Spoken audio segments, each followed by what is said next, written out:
Stop the presses! The Duke and Duchess of Sussex didn't show up to Sussex Day in, you guessed it, Sussex. And apparently for some that's grounds for a royal meltdown. But before we all faint into our Union Jack tea cozies, let's get real about how royal titles actually work and why this whole outrage circus is, quite frankly, absurd. To truly understand this story, we need to take a step back and look at the history and meaning behind royal titles in Britain. These titles are more than just names. They are steeped in centuries of tradition, symbolism, and national identity. Before we can appreciate the significance of the Duke and Duchess of Sussex, we must first understand what it means to hold a royal title. These honours are not simply jobs or positions with a list of daily tasks. A dukedom, such as Sussex, is not a job or a set of duties. It's a symbolic honour, a bridge between a royal and a region, representing a bond that is more ceremonial than practical. The title connects the royal family to the people and history of that place, but it does not require the Duke or Duchess to live there or oversee its daily affairs. For example, the late Prince Philip was Duke of Edinburgh, yet he didn't reside in the city or attend every local event. His title was a mark of respect and tradition, not a job description. These titles are marks of heritage passed down through generations, not contracts of employment. They symbolize continuity, history, and the enduring legacy of the monarchy. When Prince Harry married Meghan Markle, the long-dormant dukedom of Sussex was revived as a gesture of affection and honour from the Queen. It was not a command to relocate, nor an expectation to oversee county affairs, but a way to welcome them into a living tradition. Expecting the Duke and Duchess to attend every local event or be present at every community gathering misunderstands the true purpose of the title. Their role is not to act as local officials or event organisers. Instead, their responsibility is to carry the name with dignity, to represent the values and heritage of Sussex, and to honour the connection in a broader, more symbolic way. The expectation that dukes and duchesses should be physically present in their regions is a relatively modern invention, not a long-standing tradition. Historically, many dukes rarely, if ever, visited their namesake counties. The title is about heritage and honour, a recognition of history and service, not about regular attendance or direct involvement in local matters. The real connection between a duke and their region is symbolic, representing unity, tradition, and the enduring presence of the monarchy in British life. Understanding this deeper context helps us see the story of the Duke and Duchess of Sussex in its proper light, appreciating the rich tapestry of history and tradition that shapes their roles today. Sussex Day, celebrated every year on June 16th, is a unique and heartfelt occasion that brings the people of Sussex together in a vibrant display of local pride and unity. This grassroots tradition, which began in 2007, was created to honour St Richard of Chichester, the patron saint of Sussex, whose legacy of kindness and community spirit still resonates today.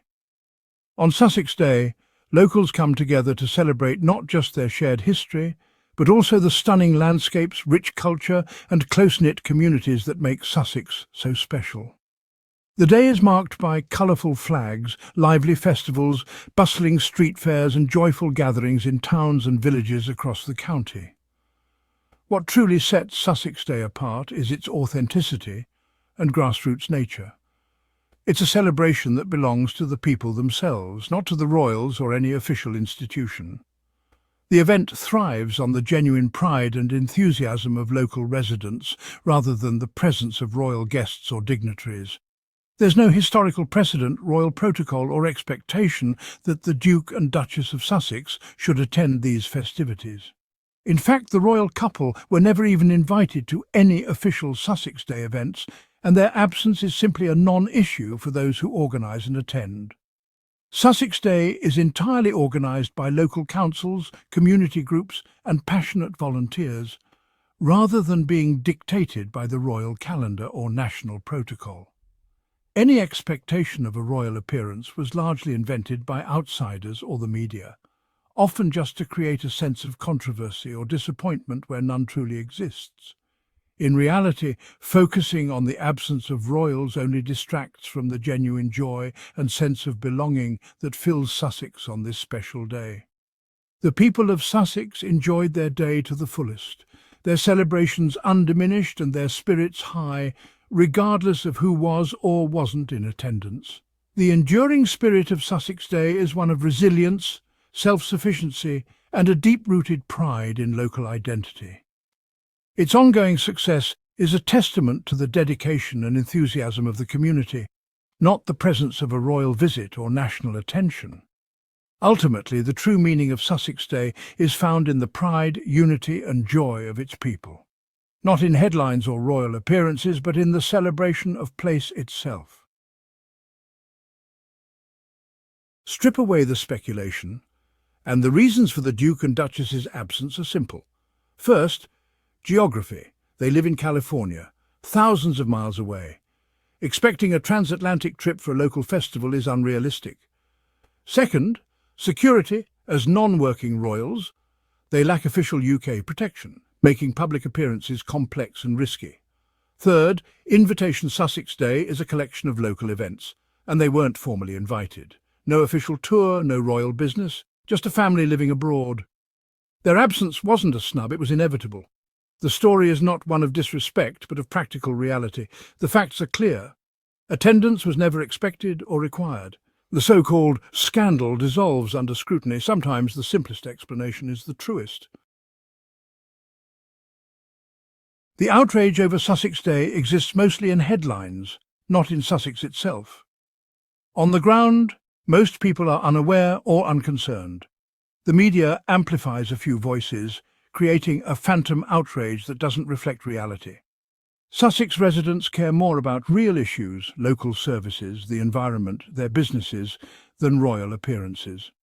The idea that their pride hinges on a royal visit is simply untrue. The real story is one of general indifference. Life in Sussex went on, untroubled by distant drama. Royal titles often lie dormant, or are held by those not involved in local life. This is normal. The Dukedom of Sussex was dormant for 175 years before Prince Harry. Other titles, like Albany or Clarence, have been unused for decades, yet their regions thrive. The link between title and place is symbolic, not practical.